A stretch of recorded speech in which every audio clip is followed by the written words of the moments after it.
Connor from Biker's Edge. Today we're talking about the Transition Sentinel V2, and this drizzle is now turned into a downpour, so let's get to it.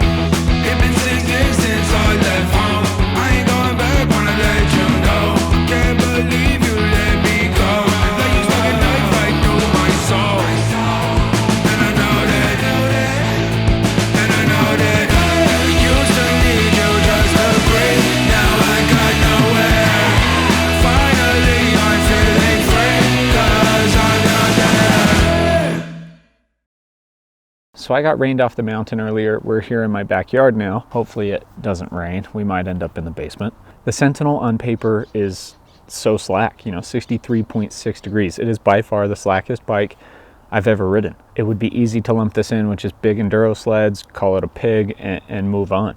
But I think there's a lot more to it than that. I think it is a lot more well-rounded than most people give it credit for. So let's get into it. Quickly go over a handful of numbers here. We've got a 63.6 degree head tube angle. We've got a 76.4 degree seat tube angle. So pretty steep. The reach in extra large is 501 millimeters and the wheelbase is 1292. Long, but not huge. I mean, their extra large is over 1300 millimeters these days. The number that I think throws most people off here is the rear travel. I think a lot of people hear Transition Sentinel, they think, oh, it's probably got 10,000 millimeters front and back. It's just super long travel downhill bike. But it's actually not. It's 150 millimeters rear, 160 millimeters front. You can actually even drop it down to 140 millimeters on the rear by running a shorter stroke shock. Probably wouldn't do that. I really like it as is, but it's an option.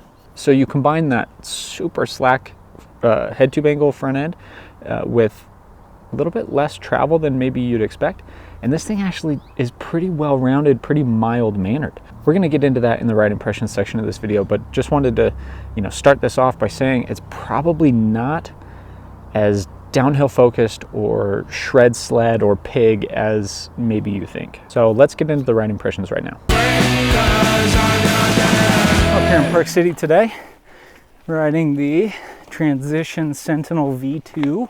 Starting up the test climb here. It's pretty steep. It's a little techie. It's got some tight corners. It'll be a good test for this slack and pretty long bike. So one of the biggest things about the Sentinel is that head tube angle, 63.6 degrees. It's the slackest bike I've ever ridden. It's kind of surprising because you look at it on paper and it'd be easy just to call it a pig, but actually is pretty well rounded, pretty mild mannered. Seat tube angle is 76.4 degrees, so pretty steep. Makes that seated position nice and comfortable, nice and upright.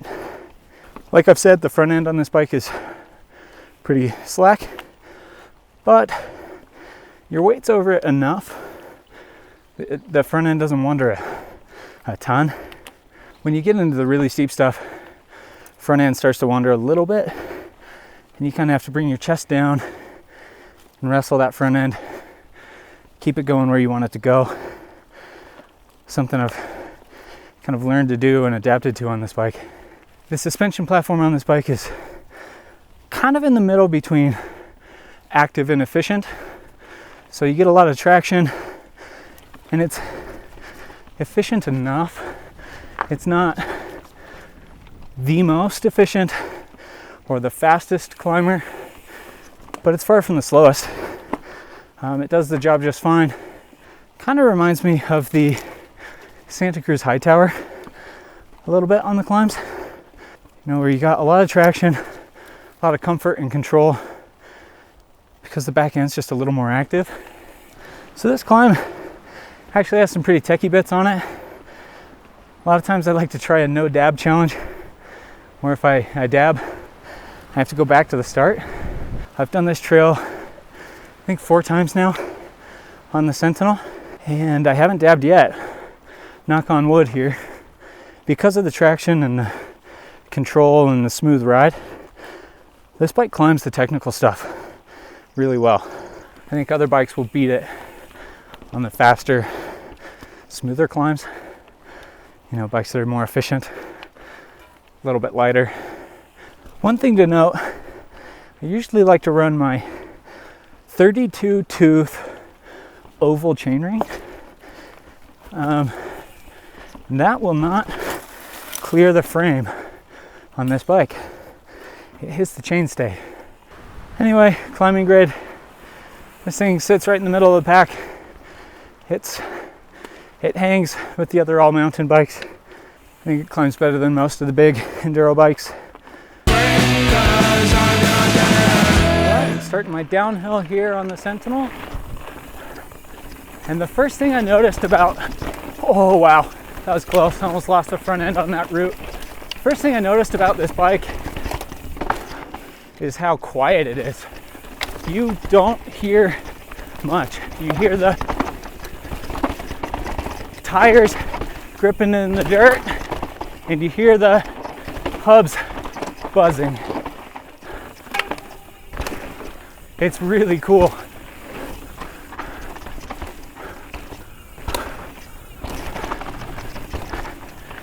Man, this just has ankles like an ultra planted, quiet ride quality. Feels really good. That same traction you get on the uphill, you get on the downhill too. It just like kind of sits in, tires dig into the dirt, bike just stays nice and composed. Even in all that really steep, rough stuff, that is really nice. So like I was saying, this bike just has a super planted, quiet ride quality. Just kind of like sits into that suspension and it is just so plush and quiet. It's really nice. But it does it in a way that's not like it doesn't make it a pig. You know, it still rides pretty lively. Woohoo! So like I was saying, this bike is fun to jump. It's really fun to corner. So with how slack this thing is, you kind of have to get up and over the front and ride it a little more aggressively. I mean, you're not going to just hang off the back of this thing, or, you know, it's probably going to be not as much fun for you. But if you get up and over the front and ride it like you mean it, it really comes alive. Get after it in the corners, get after it in the steeps. So I ran over a marmot right up here yesterday. Kind of scared me. Coming out of this chute, going really fast. Marmot rolls under right here. And I ended up in that grass, just wiped out. So I really like that front end. And then you pair it with the little bit less travel than most other bikes with this slack of a front end. You know, it's only 150. So you pair the slack front end with that and a really good suspension design, and this thing just rides so well. It's fairly mild-mannered, but super aggressive if you want it to be. So a lot of people talk about how short travel bikes ride, you know, aggressive short travel bikes, where, you know, they're lively, but the geo lets you ride it hard. This kind of takes that same concept and then just shifts it up the burly scale a little bit. Shorter travel, aggressive geo, really good combo. So you ride her up, so you can just ride fast, but in like a lively, engaging way, not just a plow monster truck way, which is how I like to ride a bike. Ride her up! So this bike just strikes the perfect blend between aggressive and lively and playful.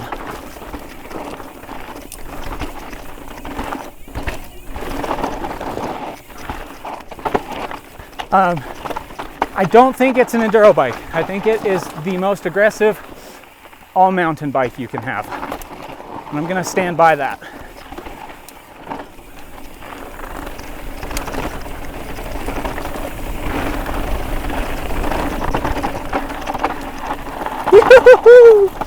that's fast.